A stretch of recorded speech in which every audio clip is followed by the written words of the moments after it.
السلام علیکم پیارے بچوں، کیسے ہیں آپ سب؟ امید ہے کہ آپ سب خیریت سے ہوں گے اور اپنے گھروں میں محفوظ ہوں گے۔ میں ہوں آپ کی اردو کی ٹیچر مس عائشہ انصاری۔ آج میں آپ کو آپ کی اردو کی کتاب پر کام کرواؤں گی۔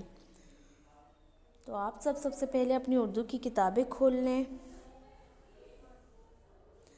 کلاس کا کام، حروف کو صحیح تصویر سے ملائیں۔ ہمیں یہ حروف دیے ہوئے ہیں، یہ ہمیں تصویریں دی ہوئی ہیں، ہمیں ملانا ہے۔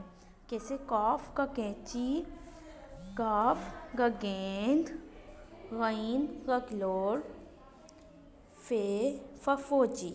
ہمیں اس طرح ملانا ہے، یہ ہمارا کلاس کا کام۔ اس کے بعد ہے ہمارا یہ بھی کلاس کا کام ہے، حروف کو آدھی اشکال سے ملائیں۔ ہمیں یہ حروف دیے ہوں، یہ آدھی اشکال ہیں اس کی، ہمیں اب ملانا ہے۔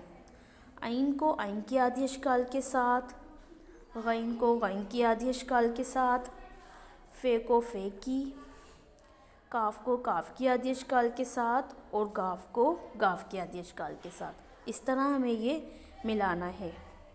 اس کے بعد ہے یہ ہمارا گھر کا کام ہے، صحیح تصویر پر دائرہ لگائیں۔ یہ ہمیں الفاظ میں جیسے قاف کا کتا، اس طرح ہمیں دائرہ لگانا ہے۔ گاف سے کیا آتا ہے؟ غین سے کیا آتا ہے؟ غبارہ۔ ہمیں اس طرح غبارے پہ دائرہ لگانا ہے۔ اس کے بعد ہے ہمارا قاف کا قلم اور گاف سے کیا آتا ہے؟ گاف کا گڑیا۔ ٹھیک ہے، ہمیں یہ دائرہ لگانا ہے۔ ہمیں اس طرح الفاظ کو دیکھنا ہے اور اس پر دائرہ لگانا ہے بہت اچھے سے۔